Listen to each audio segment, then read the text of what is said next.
What's up, everybody? I'm here again with Dr. Michael Ruscio, author of Healthy Gut, Healthy You. Dr. Ruscio, I want to talk to you about the impact of your gut or your gut health and your ability to think, how sharp your mind is. People talk about how they eat and gives them brain fog, or if they change their diet, they think more clearly. Let's talk about that for a second. What kind of an impact does your gut health have on your mind? Well, we see some of the scientific literature starting to make this connection, and this is something I personally have suffered with, and it's not pleasant. Having brain fog makes it hard to do anything. And for those of you who aren't familiar with brain fog, it's a loose term that could encapsulate anything from fuzzy thinking, memory impairment, impaired word recall, slurred speech or semi-slurred speech. And it's essentially mild cognitive impairment. And we do know that there is a gut to brain connection. And there are a number of things that can cause a negative influence from the gut to the brain. One is the consumption of inflammatory foods. This may be why some people have noticed, boy, whenever I eat X, I feel foggy and tired afterwards. Or irritable. Or irritable, yeah. Mm-hmm. Insert any kind of neurological symptom there. So a place to start is just by doing a typical elimination diet where you cut out foods that are known to be problematic for people. And it's not to say that there's one magic diet here. I think a paleo diet is a good place to start because it removes many inflammatory foods that can be problematic. But you can start with the paleo diet, and there are other things that you can do, like probiotics. And we do have probiotics that have been used in clinical trials showing the ability to improve brain fog. And depression and anxiety. So we do know that there is this connection between the gut and the brain, and we were talking earlier about histamine. Yeah. Let's talk about that for a second. One side note, and correct me if I'm wrong, but a majority of the neurotransmitters that are made in the body are made in the gut, right? True. So if your gut's off, you're not getting a lot of the serotonin that's supposed to make you feel good and all that stuff. So that's another connection that I think a lot of people freak out over, or at least they didn't know about. But let's talk about histamine. This is something I learned today during our podcast. You were talking about how some people's ability to clear histamine out of the body may be impaired, or just genetically speaking, they may not get rid of it as quickly as other people. And a buildup of histamine can cause all kinds of different problems, which I think I may fall under. I think you may fall under that too. Yeah. And I know because I had that same problem. And essentially, I was eating what I thought was and is a very healthy diet, but I call it kind of the lazy man's paleo. Yeah. I was having canned tuna, lots of jerky. All these, by the way, are high histamine foods. Lots of spinach, lots of avocado, kombuchas, some sauerkraut. And I didn't understand that the reason why I was having these random bouts of feeling foggy and irritable and agitated for no apparent reason, everything else was good. And you were eating healthy. Eating healthy, getting plenty of rest, exercising, not stressed, was because I was habitually eating high histamine foods at pretty much every meal.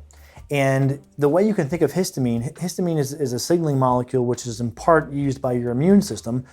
This is why when people say, I have allergies, I take an antihistamine, right? This is how this all ties together. It's not a bad thing, but too much histamine can be problematic. So think of it like a sink. If you're pouring histamine in, the sink has to be able to drain the fluid fast enough so as to not overflow. If you pour in too fast, it overflows. That's when you can have things like irritability and brain fog and what have you. A diet, or your diet, is a source of histamine. So a low histamine diet can be very helpful, and you only need a few days, really max a week, to be able to say, okay, I'm clearly benefiting. For me, it was probably a day, and like a light bulb just went back right on. away. Now, not some people, it may be more than that, but by a week, if you've tried a low histamine diet and you've hit the 1 week mark, you should either notice you're feeling better, or we can rule that out and move on to something else. But the diet can be very helpful, and then also repairing your gut health, because the microvilli of your intestines, they secrete enzymes that help you degrade and essentially digest histamine. But if you have some inflammation in your gut and your gut's not healthy, you have maybe candida or bacterial overgrowth, that can impair the release of these enzymes, thus making you look more histamine sensitive. Wow, so you could have poor gut health. Now I'm eating an avocado and I feel, tired, irritable, whatever. And it's not necessarily because my body just genetically can't get rid of histamine fast enough. It's because I have a damaged gut. So I go on the low histamine diet, repair my gut gets healthy.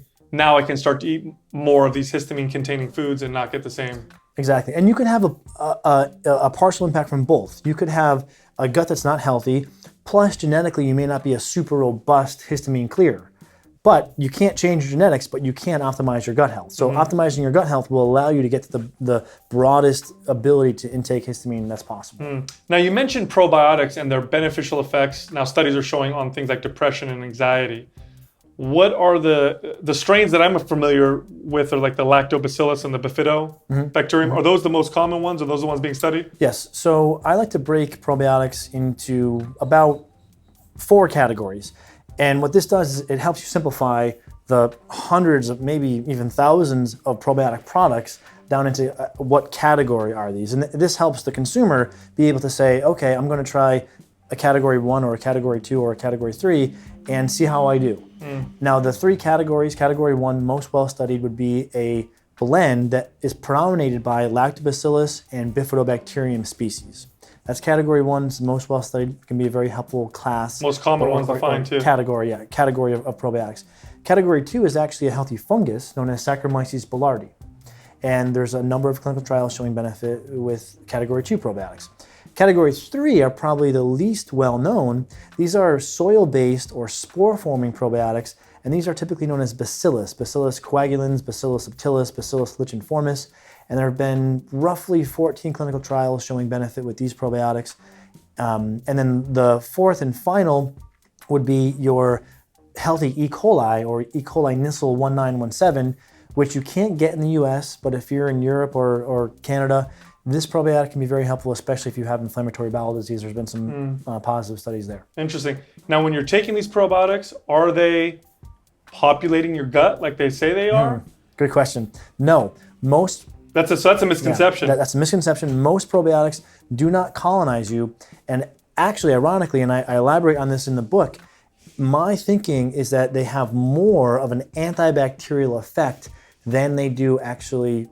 Well, we know that most do not colonize you, but one of the predominant mechanisms that may be causing benefit may be the ability to fight candida, that's been documented, fight small intestinal bacterial overgrowth, and fight parasites.